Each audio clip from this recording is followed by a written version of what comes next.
I found my boyfriend's detailed exit strategy to leave me. He's currently interviewing for my dream job, the same position I was rejected from last month after he secretly sabotaged my application. For 3 years, I've been working toward a curator position at the city's modern art museum. I have the qualifications, the connections, and the passion. When the current curator announced her retirement, I spent weeks perfecting my application portfolio and preparing for interviews. Ryan, my boyfriend of 2 years, was supportively enthusiastic, or so I thought. He reviewed my application materials, helped me practice interview questions, and seemed genuinely excited about my opportunity. He's an art historian too, but had always focused on research rather than curation. After my second interview, I felt confident. The committee seemed impressed, and the director hinted they were very pleased with my vision for the gallery. Then, suddenly, a terse email. We've decided to pursue other candidates. I was devastated, but tried to move forward. Ryan was sympathetically outraged on my behalf, calling it their loss while bringing home my favorite takeout and wine the night I received the rejection. Last week, while searching for a file on our shared laptop, I found a folder labeled Strategy. Untify was a document detailing Ryan's systematic plan to secure the curator position for himself. Phase 1, help with Jay's application per and identify weaknesses to emphasize in my own interview. As 2, contacted committee members privately per test to guest concerns about Jay's experience. Submit application after committee has concerns about Jay. Hence 4, secure position. Then initiate breakup. After lease renewal part 2 see timeline. There were appearance of emails he'd sent to the committee director Parn, a former professor of his parent, expressing concerns about my management experience. He had deliberately emphasized my weaknesses while presenting himself as reluctantly sharing this information for the good of the institution. The final page included a detailed timeline for our breakup, scheduled for 2 weeks after his anticipated start date at the museum, with notes about finding a new apartment after securing financial stability with new position. I sat frozen, staring at the screen. 3 years of my career aspirations and 2 years of what I thought was a supportive relationship,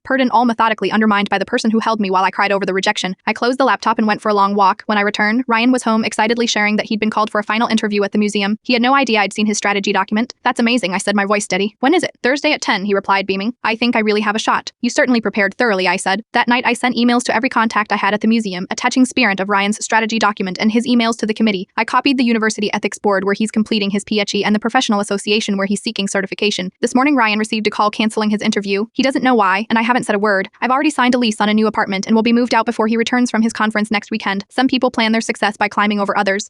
I prefer to succeed despite those who try to hold me down, and I'll be reapplying for that curator position with a much clearer understanding of who's actually in my corner.